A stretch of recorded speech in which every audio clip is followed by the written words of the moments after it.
Hadirat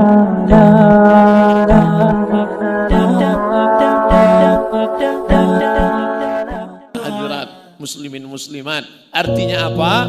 Orang yang ingin mencari ketenangan jiwa, dia pergi ke danau, dia pergi ke pantai, dia pergi ke bukit, tapi apa yang dia dapat? Maksiat, dosa. Karena tempat-tempat wisata dipenuhi dengan perbuatan maksiat.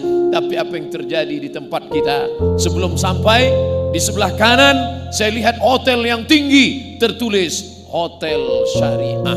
Bahkan sampai di sini saya tanya, tamu-tamu di mana?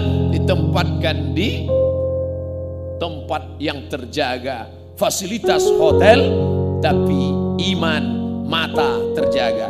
Saya ustadz tapi manusia biasa. Kalau ceramah di beberapa kota, saya ditempatkan di hotel. Hotelnya tinggi. Saya kadang di lantai 9, lantai 8. Sengaja dibuat tinggi-tinggi supaya yang mau foto sesak napas naik ke atas. Begitu masuk di lift, mau turun ke bawah, kita serba salah. Sudah pakai peci, pakai sorban, pakai koko, pakai kain sarung. Di dalam lift ada orang besar pakai baju kekecilan, orang kecil pakai baju kebesaran. Kadang roknya panjang, tapi resleting belum dipasang. Kadang setingginya 160 cm, kain yang dipakai 100 cm. Dipakai ke bawah terbuka ke atas, dipakai atas tertutup ke bawah. Ustadz ngelihatnya dikit. Tapi ketika mereka datang berwisata kemari, itu semua terjaga, matanya terjaga. Yang datang ke Iskarima menenangkan jiwa, dari mulai Syekh Muwaffaq, mursyid tariqat Syaziliyah, sampai birokrat duta besar Saudi Arabia datang kemari. Untuk apa? Melihat suasana perbukitan, sawah, air mengalir, mendengar kicau burung, menyaksikan suasana yang indah.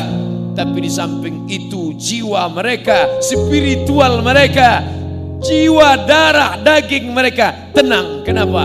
Ala bizikrillah, ketahuilah dengan banyak mengingat Allah tatma'innul qulub, hati menjadi tenang. Ternyata ketenangan bukan didapat karena makanan, karena ketenangan bukan di perut, ketenangan bukan didapat lewat minuman, karena ketenangan bukan di tenggorokan leher, tapi ketenangan berada di dalam hati. Di mana letak tenang? Ayatnya dibacakan ananda kita tadi. Huwallazi anzala sakinata. Dia yang menurunkan ketenangan. Kemana? Fi qulubil mu'minin. Di dalam hati orang beriman. Kota metropolitan, semakin besar kota, semakin hebat fasilitas, semakin banyak rumah-rumah yang menawarkan ketenangan palsu. Apa namanya? Sinema 21. Apa namanya? Karaoke. Sibuk. Masuk kantor ditekan atasan, pulang kantor kena tilang, sampai di rumah ditekan orang rumah. Akhirnya stres, depresi, mencari ketenangan di luar rumah. Pergi ke karaoke, nyanyikan lagu pop, tidak tenang. Masuk lagu dangdut, makin gak tenang. Lagu rock, R&B, K-pop, makin tak tenang. Akhirnya makan pil anjing gila, baru agak tenang. Masuk sabu-sabu, makin tenang. Sakau, mati, hilang. Di mana sebenarnya ketenangan itu? Ketenangan itu jawabannya, datanglah ke komplek Iskarima. Allahu Akbar. Maka ke depan akan menjadi alternatif wisata bersih, wisata steril, wisata religius. Apa yang ingin dicari?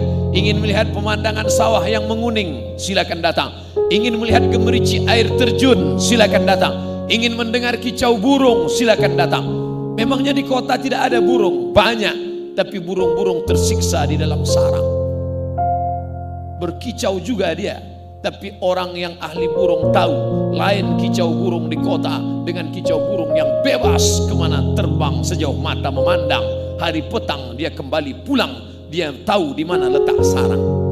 Tapi di tempat lain diletakkan di sangkar emas. Burung itu berkicau, tapi sebenarnya bunyi kicauannya penuh penderitaan. Kawin. Dari sejak akil balik dia tidak melihat betina. Di sini alam terkembang, indah, kicau burungnya lepas, bacaan Al-Quran para santri menenangkan jiwa. Dari sejak saya sampai tadi mendengarkan bacaan Al-Quran, sampai saat makan mendengarkan bacaan Al-Quran, belum pernah saya makan senikmat ini dan sebanyak tadi. Entah karena indahnya bacaan Quran atau karena lapar, wallahu alam.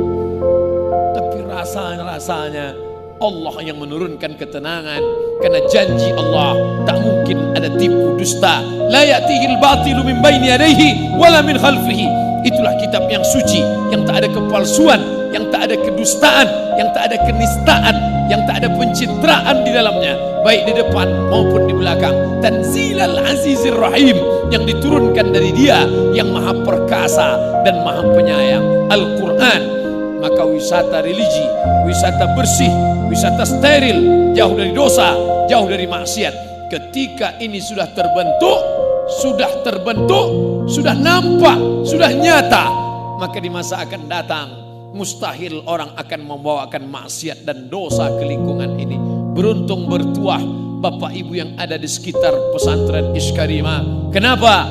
Di tempat lain orang ingin merubah yang hitam, merubah yang gelap menjadi terang, tapi di sini sudah terang duluan, sudah terang dengan cahaya Al-Quran.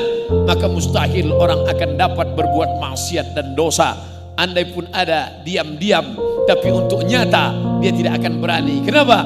Karena masyarakat sudah ngaji, sudah terbentuk pola pikirnya, sudah nyata di depan mata, sudah nampak anak-anak penghafal Al-Quran. Maka nikmat besar bukan karena tinggal di kaki bukit dengan udara yang sejuk, bukan tinggal di tempat suasana dengan sterilnya, jauh dari polusi, bukan tinggal di tempat penuh dengan gemerlap dunia harta benda, tapi tinggal dengan mata yang indah melihat pemandangan, hati yang nyaman mendengarkan Al-Quran. Itulah kenikmatan yang luar biasa. Hadirin hadirat, muslimin muslimat yang dimuliakan Allah SWT. Saya yakin dan percaya bapak-bapak Kapolres dan Dim yang pernah bertugas di sini pindah dia ke tempat lain.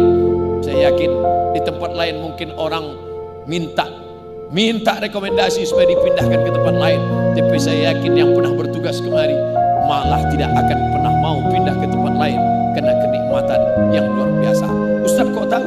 Saya aja ingin berlama-lama di sini. Kalaulah bukan karena janji besok malam pengajian di MPR, mungkin saya akan minta nambah agak 2 malam lagi. Kenapa? Karena suasana yang tenang. Oh, ini Ustaz ngomong basa-basi, tak ada dusta di antara kita. Di tempat lain kita merasa tenang, nyaman, dingin, adem, ayam. Ternyata AC-nya kencang. Tapi di sini AC saya matikan. Tenang, sejuk, pikiran lapang, bau mata memandang anak-anak membaca Al-Quran, penuh dengan sopan santun, adab. Anak-anak mencium tangan. Saya merasa tangan saya yang penuh bergelimang dosa tak layak mereka cium. Mereka hafal Al-Quran 30 juz di kepala mereka. Sedangkan Abdul Somad juz 30 pun kadang-kadang hilang-hilang timbul. Tak layak. Jadi jangan anakku tersinggung beberapa kali saya tarik. Bukan itu tidak hormat. Aku merasa kalian jauh lebih mulia. Makanya mudah-mudahan dengan berceramah di sini, wasiqal ladzina taqau ilal jannati zumara walladzina taqau wasiqal ladzina taqau rabbahum. Orang-orang yang takut kepada Allah nanti masuk ke dalam surga itu bukan sendirian, zumara, berkelompok-kelompok, berjamaah. Ternyata yang masuk surga itu berjamaah, dan nanti dipanggil jamaah. Jamaah mana yang duluan? Dipanggil oleh malaikat. Berikut ini jamaah yang pertama, jamaah Iskarima. Masuk. Yang pertama masuk pendiri almarhum. Yang kedua pengurus yayasan, ketua, sekretaris, bendahara. Lalu semuanya masuk. Security masuk juga. Pas di barisan terakhir ada Ustadz Somad. Malaikat nanya, ini dari Iskarima, bukan dari Riau. Loh, kok gabung di sini? Pernah ceramah sekali, silakan masuk. Itulah gunanya kita menggabungkan diri dengan orang soleh-soleh. Walaupun saudaraku di tengah sawah di belakang, walaupun tidak kelihatan, Saya tidak tahu betul di mana batas jamaah ini saking gelapnya. Tapi insya Allah semua yang ikut di sini mendapatkan syafaat dari para penghafal Al-Quran ini insya Allah. Tapi jangan gara-gara ini besok nggak sholat subuh lagi. Dibangunkan sama istri sama ibunya, mas sholat subuh. Insya Allah sudah dapat syafaat dari para pelajar Iskarima. Belum. Karena syafaat orang beriman dalam hadis yang panjang tentang syafaat lebih 1 lembar dalam kitab Al-Lu'lu' wal Marjan fi mattafaqa alaihi Syaikhan, Sahih Bukhari, Sahih Muslim, digabungkan jadi 2 oleh Syekh Muhammad Fuad Abdul Baqi. Syafaat Nabi Muhammad sudah, syafaat Al-Quran sudah, syafaat malaikat sudah, syafaat Allah sudah. Ternyata ada syafaat orang yang beriman. Para penghafal Quran ini ketika diperintahkan Allah masuk ke dalam surga, hai para penghafal Quran yang soleh-soleh, masuk kalian ke dalam surga. Saat itu mereka memandang ke kanan, memandang ke kiri, mereka melihat kemana sahabatku dulu yang sama-sama sholat berjamaah dengan aku, yang sama-sama belajar dengan aku, kenapa mereka tidak bersama aku? Ternyata mereka penghuni surga itu tidak egois, mereka tidak mau masuk sendirian, mereka ingin berjamaah. Mana mereka? Kata malaikat, mereka ada dalam neraka. Allah memerintahkan mereka, cari mereka. Kalau kau dapati dalam hati mereka ada iman, walaupun sebesar biji sawi, tarik mereka, masukkan ke dalam surga Allah Subhanahu wa ta'ala. Makanya ada jamaah, apa kata jamaah? Ustaz Somad, pandang wajah kami dekat-dekat, tatap wajah kami Ustaz. Nanti ketika engkau masuk surga, tidak melihat kami ada di surga, ternyata kami dalam neraka. Cari kami dalam neraka Ustaz. Lalu saya katakan kepada dia, ente pede sekali masuk neraka. Kita berdoa pagi, petang, siang dan malam, Allahumma ajirna minan nar, Allahumma ajirna minan nar, Allahumma ajirna minan nar, Allahumma ajirna minan nar, wa qina adzaban nar, wa qina adzaban nar. Minta selamat dari api neraka. Tapi ternyata Iskarima tidak egois. Dia tidak ingin dia saja yang selamat. Dia tidak ingin desa, kampung, kabupaten Karanganyar, lokasi daerah ini saja yang selamat. Tapi dia ingin ada negeri lain selamat. Alhamdulillah, selama pondok ini didirikan, sudah berapa cabangnya Ustaz? Hampir 40 sudah se-Indonesia. Loh, kenapa saya cuma tahunya Iskarima di sini saja?